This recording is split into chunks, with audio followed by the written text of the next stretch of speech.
நண்பர்கள் அனைவருக்கும் வணக்கம். ராமாயணம் எழுதியவர் பார்த்தீங்கன்னா வால்மீகி. ஓகேங்களா?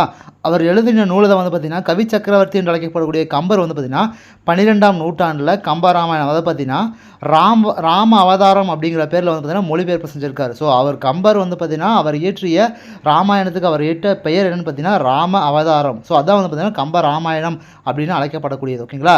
இந்நூலை பார்த்தீங்கன்னா துளசிதாசர் துளசிதாசர் பார்த்தீங்கன்னா ராமசரித மனாஸ். ஓகேங்களா?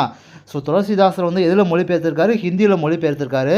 ஸோ என்னென்ன மொழிபெயர்த்தார் அப்படின்னு பார்த்தீங்கன்னா ராமசரித மானஸ். ஓகேங்களா? ராமசரித மானஸ். ஓகேங்களா? ஸோ துளசிதாசர் ஹிந்தியில் மொழிபெயர்த்திருக்காரு ராமசரித மானஸ். இதுதான் ரொம்ப ரொம்ப இம்பார்ட்டன்ட். ஸோ ஹிந்தியில் மொழிபெயர்த்தவர் யார்? துளசிதாசர். என்னென்ன மொழிபெயர்த்திருக்காரு? ராமசரித மானஸ். ஸோ கம்பராமாயணத்தை எழுதியவர் வால்மீகி. ஸோ தமிழில் மொழிபெயர்த்தவர் கவி சக்கரவர்த்தி கம்பர். எந்த நூற்றாண்டு? 12ஆம் நூற்றாண்டு. ஸோ அவர் எழுதிய நூலுக்கு அவர் இட்ட பெயர் ராம அவதாரம். தேங்க்யூ.